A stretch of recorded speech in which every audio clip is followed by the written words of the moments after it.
Bag साहब, रान साहब कह रहे हैं कि असल में सर्जरी ये वाली होनी थी, हम कोई और सर्जरी समझ रहे थे शायद। तो जैसे कि लाला ने जो आज गुफ्तगू की है उसका इमरान साहब ने भी हवाला दिया। उन्होंने ये कहा कि जी एक दो उखाड़ पिछाड़ मचाने से बेहतरी नहीं आएगी, और जो खिलाड़ियों को आप एक दूसरे के सामने ला के खड़ा कर रहे हैं ये भी एक बहुत डैमेजिंग चीज़ है पूरी टीम के लिए। दरअसल आतिफ राना साहब जो है वो शॉर्ट पिच गेंदों पर डक कर रहे हैं इमरान की और बचा के चल रहे हैं। दरअसल मैं आपको सही बताऊं, इसलिए कि एक तो ये फ्रेंचाइज से इनका ताल्लुक है, ये खुल के बात नहीं कर सकते। इन्होंने सर्जरी का रुख इधर मोड़ दिया। हसन अली कहता है कि सर्जरी के लिए हालात, और दूसरा मुझे कोच भी नहीं लगना। जी जी जी। लेकिन कहता है कि सर्जरी के लिए हालात नहीं है, सर्जरी किसकी करेंगे। लेकिन अभी आप शाहिद आफरीदी ने एक और बात भी की, जो आज वो थे और उनके साथ शाहीन आफरीदी भी थे, और शाहीन आफरीदी ने आज कहा यही कराची में, उन्होंने कहा कि मैं बांग्लादेश के खिलाफ सीरीज में आराम नहीं कर रहा, मैं अवेलेबल हूँ। तो क्यों एक ऐसा स्टार क्रिकेटर उसको ये कहने की जरूरत पेश आ रही है कि मैं अवेलेबल हूँ? इसका मतलब है कोई ना कोई गड़बड़ जरूर है, कोई ना कोई इरादे खतरनाक जरूर है। और जिस तरह से आज शाहिद आफरीदी ने खुलकर बात की, उन्होंने कहा कि मोहसिन नकवी साहब को क्रिकेट का पता नहीं है, उनके मुशीर सही नहीं है और उनको तवज्जो क्रिकेट की बेहतरी की तरफ देनी चाहिए। और उन्होंने साथ ही साथ उनको ये भी सजेशन दी कि वो कोई एक ओहदा रख लें, क्योंकि माशाल्लाह वो वजीर दाखिला और इंसदाद मुंशियात के भी वजीर हैं, तो उन्होंने एक ओहदा रख लें। तो ये किस तरफ कहानी जा रही है? क्रिटिसिज्म शुरू हो चुका है और मामला क्रिकेट के कंट्रोल से बाहर होते जा रहे हैं। आपने 4 रुकनी, और उन्होंने ये भी कहा कि 2 आदमियों को हटाकर 2 आदमियों को रखने का क्या फायदा हुआ सिलेक्शन कमेटी में। बात तो उनकी दुरुस्त है कि सिलेक्शन कमेटी में क्या मोहम्मद यूसुफ और असद शफीक ने क्या बहुत आला सिलेक्शन कर ली थी, और मोहम्मद यूसुफ के हवाले से तो खबरें आई हैं कि उनका शाहीन शाह अफरीदी से तनाजा हुआ इंग्लैंड में और फिर उसके बाद मामला रफा दफा हो गए, तो क्या उनको नवाजा गया है? बहुत सारे मामला हैं जिन पर बहस, और मैं इसलिए हैरान हो रहा हूँ शीरी और इमरान के शाहीन शाह अफरीदी का ये कहना कि मैं जो हूँ वो सीरीज के लिए दस्तयाब हूँ। तो इसका मतलब है कि कुछ न कुछ खिचड़ी पक रही है। 4 प्लेयर्स को आपने पहले ही एनओसी नहीं दिया, कुछ न कुछ गड़बड़ जरूर हो रही है जिसको कंट्रोल करना पड़ेगा पीसीबी के चेयरमैन को, और ऐसे लोगों से मशवरे लेने होंगे जो क्रिकेट की समझ रखते हैं। आप बिलाल अफजल साहब उनके एडवाइजर बन गए। अब आप मुझे बताएं ना कि बिलाल अफजल साहब फाइनेंस के एक्सपर्ट हैं, लेकिन क्रिकेट से उनका क्या लेना देना है? वो निगरान सूबाई वजीर रहे हैं और करीब हैं चेयरमैन साहब के, तो इन तमाम मामला को चेयरमैन साहब मुशावरत का आपने मशवरे का जिक्र किया है, और आतिफ राना साहब आपसे भी कोई मशवरा हुआ है क्रिकेट की बेहतरी के लिए? आतिफ साहब देखिए, मैं मशवरे पे नहीं एक्शन पे का बिलीव करता हूँ। अभी जिस तरह इकबाल भाई बात कर रहे थे कि चेयरमैन साहब जो है वो इंटीरियर मिनिस्टर भी हैं और 3 ओहदे हैं, तो हम तो इतने अच्छे से ऑलराउंडर ढूंढ रहे थे, तो मिल गया ना एक ऑलराउंडर। सो जब एक फाइनली मिल गया तो फिर उस पर हमें उनको टाइम देना चाहिए। देखिए, मशवरा तो नहीं होता, आपको पता ही है लाहौर कलंदर जो फ्रेंचाइज जो पिछले 8-9 साल से जो हमारा प्लेयर डेवलपमेंट प्रोग्राम है, सो ऑलरेडी हम ग्रास रूट लेवल पे काम कर रहे हैं, और उसी के बदौलत आपके जो पाकिस्तान टीम में जो तकरीबन 50% प्लेयर ऐसे हैं जो वन वे और दी अदर वे उस प्रोग्राम के थ्रू सामने आए हैं।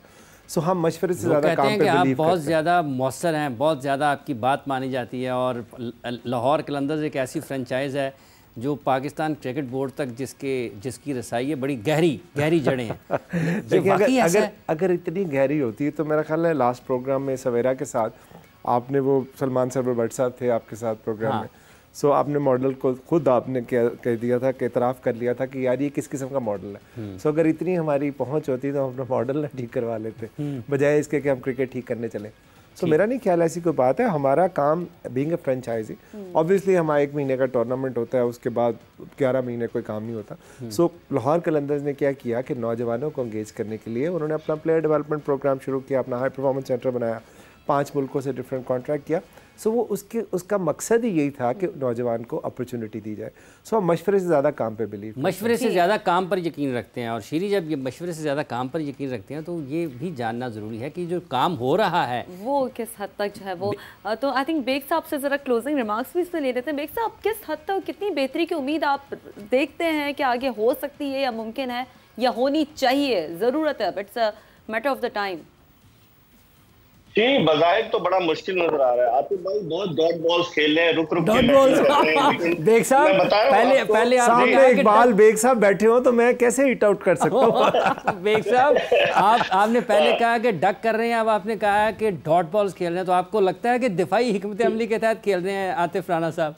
बस आप समझ जाएं डॉट बॉल खेलने का मतलब क्या होता है, दिफाई हिकमत अमली होती है, आपने खुद ही कह दिया। लेकिन मसला ये है कि मामला दुरुस्त होते बेहतर होते नजर नहीं आ रहे, क्योंकि आप देखें ना कि चले हमने बड़ा अच्छा काम किया कि हमने जेसन गिलेस्पी को रेड बॉल का कोच रख लिया, हमने गैरी कर्स्टेन को रख लिया, लेकिन जिस तरीके की जो चीजें सामने आ रही हैं, एक तो चैंपियंस ट्रॉफी का मामला है, उसके हवाले से पाकिस्तान क्रिकेट बोर्ड ने कोई वाजे कोई प्रेस रिलीज नहीं इशू किया है। जिस तरह से जब मोहसिन नकवी साहब गए थे श्रीलंका 22 जुलाई को इजलास में, तो क्या बात हुई, पाकिस्तान का मौकिफ क्या है, पाकिस्तान भारतीय मीडिया इतना प्रोपेगेंडा कर रहा है, पाकिस्तान को अपना मौकिफ जरूर देना चाहिए। हम भी ये चाहते हैं कि चैंपियंस ट्रॉफी पाकिस्तान में हो, क्योंकि हमें इतने अरसे के बाद 1996 के वर्ल्ड कप के बाद मिला है ना कोई आईसीसी का इवेंट, और 2008 का एशिया कप मिला था। बिल्कुल ऐसा ही है, ऐसा ही है। तो बस अब हम क्या कर सकते हैं, देखिए एक तो सबसे पहले तो चैंपियंस ट्रॉफी क्या हाइब्रिड मॉडल पर जाएगा या नहीं जाएगा। पाकिस्तान क्रिकेट बोर्ड 12 अरब 80 करोड़ रुपए खर्च कर रहा है तीनों स्टेडियम की रेनोवेशन पर। आतिफ राना साहब ने बता दिया कि गद्दाफी स्टेडियम की सर्जरी हो चुकी है। नेशनल स्टेडियम में सुनने में आ रहा है कि जो अपोजिट एंड पर वहां एक बहुत बड़ा सेंटर बनाया जाएगा, मीडिया सेंटर। फिर रावलपिंडी की भी रेनोवेशन होगी। जब हम इतनी सारी तैयारियां कर रहे हैं और भारत बीच में रखने अटका रहा है कि कभी कोई बयान दे देता है क्रिकेटर, कभी उनके मीडिया वाले कहते हैं, तो इसका मतलब एक पाकिस्तान क्रिकेट बोर्ड को खुलकर आना चाहिए, वादे तौर पर कहना चाहिए कि जी ये आईसीसी का इवेंट है, ये आईसीसी की जिम्मेदारी है, आईसीसी भारत को भेजे ना भेजे, हम हाइब्रिड मॉडल पर तैयार नहीं होंगे। ये तो नहीं होगा कि पिछले साल की तरह जब हमने एशिया कप के लिए हाँ कर दी थी, कहीं आखिर में ये भी ना हो जाए, क्योंकि मुझे पता चला है कि उन्होंने बजट और बढ़ा कर रखा है। $4.6 मिलियन का बजट रखा है, पहले $4 मिलियन का। तो इसका मतलब है कि जय शाह फाइनेंस कमेटी के चेयरमैन है आईसीसी के, और नवंबर में वो आईसीसी के चेयरमैन बन जाएंगे। तो बहुत सारी चीजें जो है वो उस पर पाकिस्तान क्रिकेट बोर्ड को वाज़ेह आतिफ साहब, ये जो जिस तरह से फाइनेंसिस की आईसीसी चैंपियंस ट्रॉफी की बात हो रही है और स्टेडियम्स की तामीराती काम वहाँ पर जारी हैं, पाकिस्तान क्रिकेट बोर्ड में ये सारी की सारी चीज़ें, जैसे आपने शुरू में कहा कि इस्तेहकाम नहीं है और वक्त नहीं मिलता है, आपका अपना तजर्बा ये क्रिकेट 2016 से लेकर 24 तक के अख्ताम तक, आपको लगता है कि क्रिकेट में, क्योंकि सवाल लोग ये भी करते हैं कि क्रिकेट बोर्ड में, आलिया भाभी ने भी कहा था चंद दिन पहले, उन्होंने कहा कि क्रिकेट बोर्ड में क्रिकेट के अलावा हर चीज़ पर काम होता है। अब ये एक पहलू है, लोग ये कहते हैं कि शायद क्रिकेट बोर्ड जिस तरीके से उसको काम करने की ज़रूरत है वैसे नहीं करता। आपका तजुर्बा क्या कहता है इस मामले में?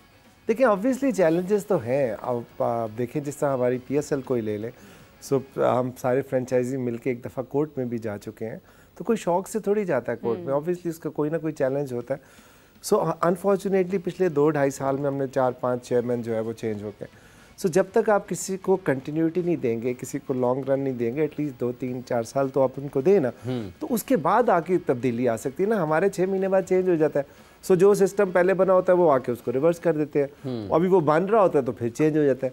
सो जो आपकी टीम की परफॉर्मेंस है ये वो शो करती है ना, बिकॉज आप प्लेयर जो तैयार करते हैं वो टूर्नामेंट्स के अलावा करते हैं, आप हाई परफॉर्मेंस सेंटर में या NCA में करते हैं, टूर्नामेंट में आप उनको शोकेस करते हैं। अब जब आपकी कंसिस्टेंसी नहीं होगी, कंटिन्यूटी नहीं होगी, तो दुनिया का कोई बोर्ड ले ले वो नहीं परफॉर्म कर सकेगा। और रही बात इसकी कि देखें पाकिस्तान क्रिकेट बोर्ड का काम क्रिकेट करवाना है, क्रिकेट वो करवाते हैं। अभी भी अब्दुल्ला खुरम न्याजी जो है बड़ा अच्छा काम कर रहे हैं, उन्होंने बड़ा अच्छा प्लान बनाया, वो क्रिकेट पे ही फोकस कर रहे हैं। अब मसला ये है कि जो आपका सिस्टम है वो रॉटन हो चुका है।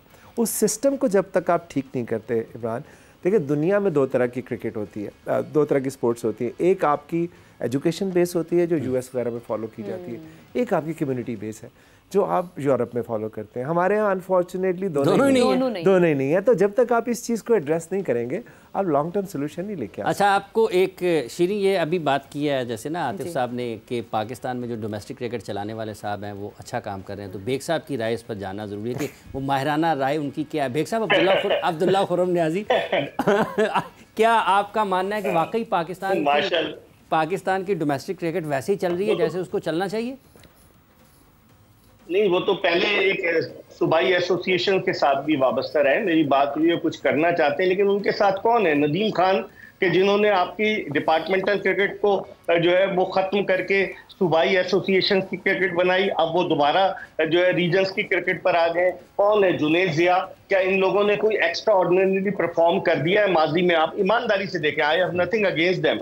नदीम खान को दोबारा ज़क्का अशरफ ने बुलवाया, वो तो इंग्लैंड चले गए तो उनको फारिग कर दिया गया था। तो इसका मतलब ये हुआ कि वही आजमाए हुए चेहरे जो माजी में इस डिबैकल के जिम्मेदार रहे डोमेस्टिक के, वही आ गए। चले खुर्रम नियाजी को इसलिए ग्रेस पॉइंट दे देते हैं कि वो पहली मर्तबा डोमेस्टिक चला रहे हैं, लेकिन जो 6-6, 7-7 साल से चला रहे डोमेस्टिक डायरेक्टर हैं, सीनियर जनरल मैनेजर, उन्होंने क्या तीर मार लिया। और अब आप देखेंगे, ठीक है, चेयरमैन साहब ने एक बात अच्छी की कि इस मर्तबा पेंटेंगुलर टूर्नामेंट होगा। पहले तो ऐसा लगता था कागजों का पेट भरने के लिए हम डोमेस्टिक कराते थे, जिसका कोई फायदा नहीं था। अब अल्लाह करे कि बेहतर हो, लेकिन मुझे लग रहा है कि अगर यही लोग आसपास रहे, आपने देखा कि जब चेयरमैन साहब ने मुलाकात की थी लाहौर के 5 स्टार होटल में कई साबित टेस्ट क्रिकेटर से, तो अच्छा बेग साहब कतर कलामी की माजरत चाहता हूँ, ये भी एक बड़ा अहम नुक्ता आपने उठाया, चूंकि आपने साबिक क्रिकेटर्स की बात की है, मौजूदा टीम के जो एक मालिक हैं वो हमारे पास बैठे हुए। क्या पीएसएल की बेहतरी के लिए कोई पीएसएल मालिकान से भी कोई अलहदा से मुलाकात हुई इसी एजेंडे के तहत? नहीं, शुरू में हुई थी, जब पहले ड्यूरिंग द टूर्नामेंट चेयरमैन साहब की एक हमारी गवर्निंग काउंसिल की मीटिंग हुई थी, उसमें उन्होंने 3 चीज़ें वो कही थी कि वो डोमेस्टिक क्रिकेट को ठीक करना चाहते हैं, दूसरा वो इंफ्रास्ट्रक्चर जो है वो बेहतर करना चाहते हैं, और तीसरा पीएसएल को बेहतर करना चाहते हैं। बट उसके बाद ऐसा सच हमारी को उस पर ज़्यादा डिस्कशन नहीं हो सकी। बट अभी डेफिनेटली वो वर्ल्ड कप के बाद वो उसमें बिज़ी हो गए थे। सो आने वाले दिनों में हमें उम्मीद है कि वो हमारे उम्मीद से हैं हमारे पे हम 9 साल से उम्मीद से ठीक है, बहुत बहुत शुक्रिया आपका आतिफ साहब, आपने अपना वक्त दिया, और बहुत बहुत शुक्रिया आपका जनाब मिर्ज़ा इकबाल बेग साहब वक्त दिया। और शीरी, देखिए ये हालात है पाकिस्तान के उस खेल के जो कि पाकिस्तान में करोड़ों लोगों की दिलों की धड़कन है। पाकिस्तान के करोड़ों लोग इस खेल को देखते हैं, इसको पसंद करते हैं। और ना सिर्फ वैसे इमरान वैसे पसंद किया जाता है, बल्कि इस पे बहुत ज़्यादा इन्वेस्टमेंट भी होती है, चाहे वो इंडिविजुअल खिलाड़ियों के हवाले से हो या ओवरऑल हो। ज़रूरत इस बात की है कि जितना हम पूरी उम्मीद है आगे फ्यूचर के लिए, उससे ज़्यादा ज़रूरत इस बात की कि अब बाकायदा तौर पर सिस्टम को ठीक किया जाए और इस पर अब सीरियसली कुछ काम किया जाए। सिस्टम को ठीक करना है अगर आपने आगे बढ़ना है। अगर आप निज़ाम ठीक नहीं करेंगे तो आपका आगे बढ़ना मुश्किल होता चला जाएगा। हम उम्मीद करते हैं कि जो मुलाकातें हैं पाकिस्तान क्रिकेट बोर्ड हुकाम की, ये इनका कोई मौसर और बेहतर पहलू हमें सामने आए और पाकिस्तान में जो क्रिकेट के मसाइल हैं वो ख़त्म हो। सरदस्त ये नहीं कहा जा सकता कि हम बहुत दुरुस्त समत में काम कर रहे हैं, सरदस्त ये नहीं कहा जा सकता कि हम बिल्कुल अच्छे तरीके से अपनी क्रिकेट को मुनज़्ज़म कर रहे हैं।